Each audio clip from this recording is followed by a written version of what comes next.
மதுரை சின்ன உடைப்பு கிராமத்தில் விமான நிலைய விரிவாக்கத்திற்கு நிலம் கையகப்படுத்த எதிர்ப்பு தெரிவித்து 500க்கும் மேற்பட்டோர் போராட்டத்தில் ஈடுபட்டு வருவதால் பதற்றமான சூழல் நிலவி வருகிறது.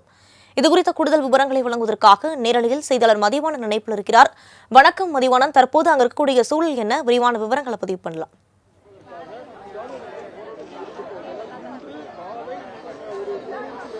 வணக்கம் அனிதா. மதுரை விமான நிலைய விரிவாக்கத்திற்கு இடம் தேவை என்கிற பொழுது மதுரை விமான நிலையத்திற்கு அருகாமையில் இருக்கக்கூடிய சின்ன உடைப்பு கிராமம் என்பது தேவைப்பட்டது. கிட்டத்தட்ட அந்த நில கையகப்படுத்தக்கூடிய பணிகள் என்பது தொடங்கி இருக்கிற இந்த சூழ்நிலையில் அந்த கிராமத்தை சார்ந்து இருக்கிற கிட்டத்தட்ட 500க்கும் மேற்பட்ட பொதுமக்கள் அந்த கிராமத்திற்குள் இருக்கக்கூடிய சாலைகளில் அமர்ந்தும் படுத்துறங்கியும் அதே சமயம் இங்கே இருக்கக்கூடிய தண்ணீர் தொட்டியின் மேல் ஏறியும் பல்வேறு போராட்டங்களில் ஈடுபட்டு வருகின்றனர். இந்த போராட்டத்தினுடைய நோக்கம் என்னவென்று சொன்னால், அவர்கள் இந்த இடத்தை நாங்கள் காலி செய்து தருவதற்கு தயாராக இருக்கிறோம். ஆனால் இந்த இடத்திற்கு மதிப்பீட்டு தொகை என்பது மிக குறைவாக இருந்து கொண்டிருக்கிறது. 2023ஆம் ஆண்டுக்கான அந்த தொகையை மதிப்பீட்டு தொகையை எங்களுக்கு வழங்கி தருகிற பட்சத்திலும் அதே சமயம் மாநகராட்சி எல்லைக்கு உட்பட்ட இடத்தில் 3 சென்ட் இடம் எங்களுக்கு உடனடியாக தருகிற பட்சத்தில் நாங்கள் இந்த எங்களது இடங்களையும் எங்களது நிலங்களையும் நாங்கள் காலி செய்து தருகிறோம். ஆனால் மதிப்பீட்டு தொகை என்பது குறைவாக கொடுத்துவிட்டு எங்களை காலி செய்யுங்கள் என்று சொன்னால் நாங்கள் நிற்கறியாக நிற்கிறோம். எங்கே செல்வது? எங்களது குழந்தைகளுடைய வளர்ச்சிகளுக்கு நாங்கள் என்ன செய்வது? அதே காரணத்தினால் முழுக்க எங்களை ஏமாற்றி கையெழுத்து வாங்கிவிட்டு எங்களை உடனடியாக காலி செய்ய சொல்வது என்பது ஒரு மிகப்பெரிய அபத்தமான ஒன்று. எங்களுடைய வாழ்வாதாரம் என்பது மிகவும் பாதிக்கப்பட்டிருக்கிறது. அதே காரணத்தினால் நாங்கள் எந்த விதத்திலும் எங்களது கிராமத்தை விட்டு உரிய நீதி கிடைக்கிற வரையில் நாங்கள் வெளியேற மாட்டோம் என்று சொல்லி இங்கே கிட்டத்தட்ட ஏராளமான பெண்கள் அமர்ந்து போராட்டத்தில் ஈடுபட்டு வருகின்றனர். அதே போல இந்த கிராமத்தை சுற்றி இருக்கிற இளைஞர்களை பொறுத்தவரையில் ஒரு அந்த தண்ணீர் தொட்டியை காட்டிக் கொண்டிருக்கிறார் நமது ஒளிப்பதிவாளர் அருண்குமார். அங்கே அவர்கள் எந்த விதத்திலும் அந்த தண்ணீர் தொட்டியில் இருந்து நாங்கள் கீழே இறங்க மாட்டோம், எங்களுக்கு உரிய நீதி கொடுக்க வேண்டும், எங்களது உயிரை தாண்டி இந்த போராட்டத்தில் ஈடுபடுபவர்களுக்கு நன்மை கிடைக்கிற பட்சத்தில் நாங்கள் எங்களது உயிரை கூட தியாகம் செய்வதற்கு தயாராக இருக்கிறோம் என்று சொல்லி அந்த போராட்டத்தில் ஈடுபட்டு வருகின்றனர். அதே போல ஏராளமான பெண்களை பொறுத்தவரையில் கை குழந்தைகளோடு கூட எந்தவித உணவும் உட்கொள்ளாமல் அதிகாலையில் இருந்து அமர்ந்து கொண்டிருக்கின்றனர். சிறு குழந்தைகளும் இங்கே அமர்ந்து இருக்கக்கூடிய அந்த காட்சிகளை நம்மால் காண முடிகிறது. அதே சமயம் இந்த போராட்டத்தில் குதித்து இருக்கிற ஒரு பெண்மணி நம்முடன் இருக்கிறார். அதிகாலையில் இருந்து நீங்க உணவு கூட எடுத்துக்காம இந்த தொடர் போராட்டத்தில் ஈடுபட்டு இருக்கிறீங்கம்மா. இந்த போராட்டம் எதற்கு முன்னெடுத்து செல்றீங்க? உங்களுடைய மனநிலை என்ன இருக்கு? உரிய நிதி என்பது உங்களுக்கு கொடுக்கப்பட்டிருக்கா? உரிய நிதியெல்லாம் கொடுக்கலங்கய்யா.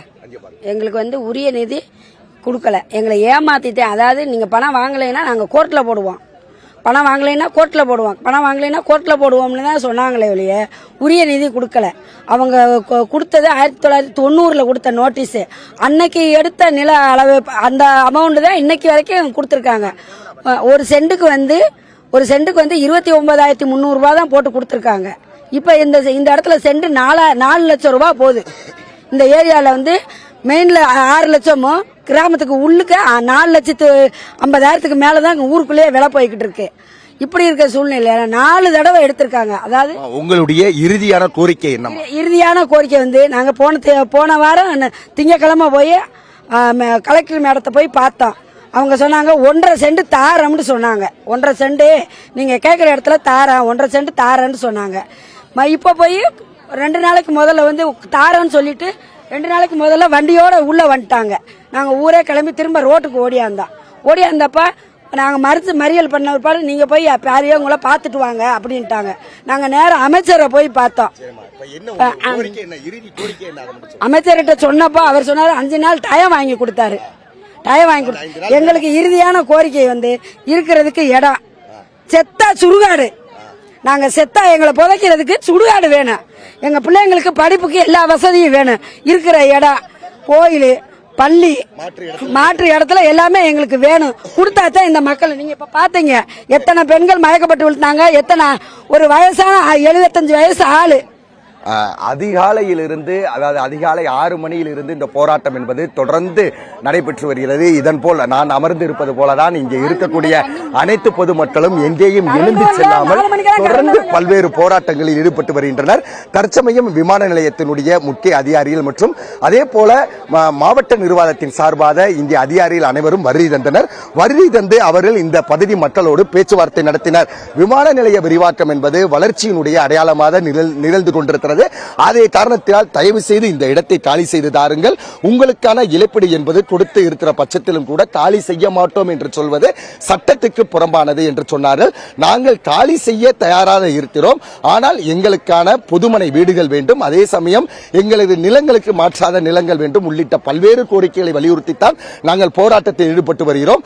அதே சமயம் எங்களுக்கு 6 நாட்கள் கூட தாங்கள் அவகாசம் தந்தால் போதுமானது, அடுத்த கட்ட பணிகளை நாங்கள் முன்னெடுத்துச் செல்வோம் என்று சொல்லி இருக்கிறார்கள். 6 நாட்கள் கூட தராத பட்சத்தில் நாங்கள் நிச்சயமாக எந்த விதத்திலும் நாங்கள் கலைந்து செல்ல மாட்டோம்.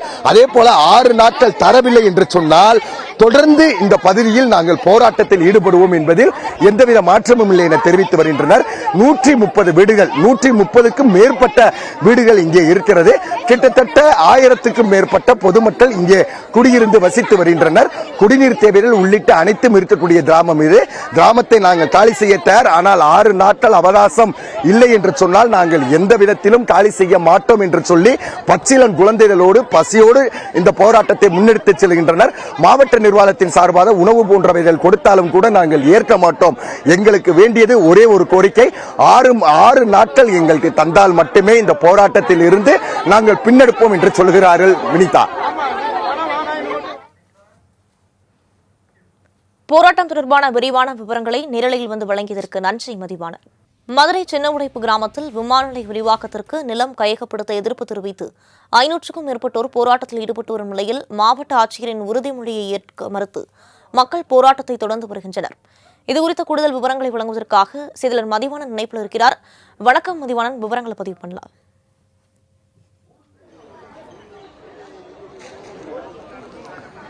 வணக்கம் வினிதா. மதுரை விமான நிலைய விரிவாக்க பணிகள் என்பது பல ஆண்டுகளாக தொடர்ந்து நடைபெற்று வருகிறது. அதனுடைய இறுதி கட்டத்தை தற்சமயம் எட்டியிருக்கிறது என்று சொல்லலாம். மதுரை விமான நிலையத்திற்கு மிக அருகாமையில் இருக்கக்கூடிய இடம்தான் இந்த சின்ன உடைப்பு கிராமம் என்பது. இந்த சின்ன உடைப்பு கிராமத்தில் மட்டுமே கிட்டத்தட்ட 140க்கும் மேற்பட்ட வீடுகளில் பொதுமக்கள் குடியிருந்து வருகின்றனர். அதே போல அவர்களுக்கு தேவையான நிலங்களும் இங்கே ஏராளமாக இருந்து கொண்டிருக்கிறது. கடந்த சில ஆண்டுகளுக்கு முன்பாகவே அவர்களுக்கு தேவையான நிதிகளை கொடுத்து தற்சமயம் நீங்கள் காலி செய்ய வேண்டும் என்ற உத்தரவோடு இங்கே அதிகாரிகள் அதிகாலையில் வந்திருந்தனர். ஆனால் இப்பொதுமக்களை பொறுத்தவரையில் எந்த விதத்திலும் நாங்கள் காலி செய்ய மாட்டோம்.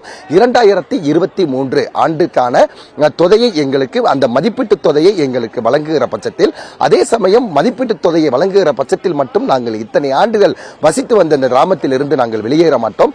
எங்களுக்கு பல்வேறு கோரிக்கைகள் முன்வைக்கப்படுகிறது. அந்த கோரிக்கைகளில் முதற்கட்ட கோரிக்கை என்னவென்று சொன்னால் 3 சென்ட் மதுரை மாநகராட்சி இடத்துக்குள் எங்கள் தந்தாக வேண்டும். அதே போல நாங்கள் வாழ்வாதாரத்தை முழுவதுமாக இழக்கிற காரணத்தினால் அந்த மதிப்பீட்டு தொகையும் எங்களுக்கு தர வேண்டும் என்று சொல்லி தொடர்ந்து பல்வேறு போராட்டங்களில் சில நாட்களாக போராடி வருகிற சூழ்நிலையில் இன்று அதிகாலை விமான நிலையத்தினுடைய விரிவாக்க அதிகாரிகள் கையகப்படுத்துவதற்காக வருகை தந்திருந்தனர். கிட்டத்தட்ட 2000க்கும் மேற்பட்ட போலீசார் குவிக்கப்பட்டிருந்தனர். பொதுமக்களை பொறுத்தவரையில் எந்தவித அசம்பாவிதங்களிலும் ஈடுபடாமல் சாலை மறியல், அதாவது இந்த பகுதிக்குள் ஒரு சாலை இருக்கிறது, அந்த சாலை மறியலில் அமர்ந்து உட்கார்ந்து கொண்டு தங்களது கோரிக்கைகளை முன்வைத்தனர். போலீசார் கலைந்து செல்லுங்கள், நாங்கள் இடங்களை கையகப்படுத்த வந்திருக்கிறோம் என்று சொல்லியும் கூட நாங்கள் உடனடியாக கலைந்து செல்ல மாட்டோம். நாங்கள் எங்களுக்கு தற்சமயம் வேண்டியது 6 நாட்கள் அவகாசம் தர வேண்டும். 6 நாட்கள் அவகாசம் தருகிற பட்சத்தில் எங்களது உடைமைகளை எடுத்துச் செல்வதற்கு ஏதுவாக இருக்கும் என்ற ஒரு கோரிக்கையை முன்வைத்தனர். அந்த கோரிக்கையானது நாங்கள் உடனடியாக எடுக்க முடியாது என்று சொல்லி மதுரை மாவட்ட ஆட்சித்தலைவர் திருமதி சங்கீராவிடம் முன்வைக்கப்பட்டது. சங்கீராவை பொறுத்தவரையில் கிட்டத்தட்ட 7 நாட்கள் நான் உங்களுக்கு அவகாசம் தருகிறேன் என்று சொல்லி இருக்கிறார். அவகாசம் தருகிறார்கள் என்றவுடன் இவர்கள் அனைவரும் கலைந்து செல்வார்கள் என்று எதிர்பார்த்தோம். ஆனால் இங்கே போராட்ட குழுவில் இருக்கக்கூடிய ஒரு முக்கிய நபர், நாங்கள் எந்த விதத்திலும் இந்த போராட்டத்தில் இருந்து நாங்கள் கலைந்து செல்ல மாட்டோம், அந்த உத்தரவாதத்தின் மீது எங்களுக்கு நம்பிக்கை இல்லை. போராட்டம் என்பது பல்வேறு கட்ட போராட்டங்களாக உறுதியாக தொடரும். அதே போல இந்த 7 நாட்களுக்குள் நாங்கள் பெரிதும் நம்புவது எங்களது நீதிமன்றத்தைத்தான். நீதியரசர்கள் எங்களுக்கான ஒரு நல்ல ஒரு முடிவை தருவார்கள் என்று நம்புகிறோம். அதே காரணத்தால் நீதிமன்றத்தை நாங்கள் நோக்கி செல்லவிருக்கிறோம். இருப்பினும் கூட இங்கே இருக்கக்கூடிய பொதுமக்களை பொறுத்தவரையில் வேலைகளுக்கு செல்லாமல் தொடர்ந்து இந்திய போராட்டங்களில் ஈடுபடுவார்கள் என்று சொல்லப்படுகிறது. போராட்டம் எந்த விதத்திலும் வாபஸ் இல்லை என்று பொதுமக்களை பொறுத்தவரை சொல்லி வருகின்றனர். அதிகாலையிலிருந்து கிட்டத்தட்ட இங்கே இருக்கக்கூடிய பெண் பிள்ளைகளும் கிட்டத்தட்ட 2 பெண் பிள்ளைகள் உட்பட 8 இளைஞர்கள் இங்கே இருக்கக்கூடிய உயரமான நீர் தொட்டி மேல் ஏறி பல்வேறு போராட்டங்களை முன்னெடுத்து சென்றனர். எங்களுக்கு உரிய நிதி கிடைக்கிற வரையில் நாங்கள் இறங்க மாட்டோம் என்று சொல்லி அந்த வீரமங்கைகளும் மேலே ஏறி போராட்டத்தில் ஈடுபட்டனர். தற்சமயம் அந்த 7 நாட்கள் அறிவிப்புக்கு பிறகு இங்கே இருக்கக்கூடிய பெரியவர்கள் அனைவரும் கலந்து கலந்து பேசி தற்சமயத்துக்கு இறங்கி வாருங்கள், மாவட்ட ஆட்சித்தலைவர் அவர்கள் ஒரு வாரத்திற்கு அவகாசம் கொடுத்திருக்கிறார் என்று சொன்னதை அடுத்து அங்கே இருக்கக்கூடிய 2 பெண்கள் உட்பட 7 இளைஞர்களும் கீழே இறங்கி வந்திருக்கின்றனர். 2000க்கும் மேற்பட்ட போலீசார் குவிக்கப்பட்டிருப்பவர்கள் கூட தற்சமயம் போலீசார் அந்த 7 நாட்கள் கொடுத்திருக்கிற காரணத்தினால் அனைவரும் கலைந்து சென்றிருக்கின்றனர். 7 நாட்களுக்கு இவர்களுக்கு எந்தவித பிரச்சனையும் இல்லை. 7 நாட்கள் கழித்து உறுதியாக என்ன விதமான முடிவுகளை விமான நிலைய விரிவாக்க அதிகாரிகள் எடுப்பார்கள் என்பது பொறுத்திருந்துதான் நாம் பார்க்க வேண்டும். வினிதா,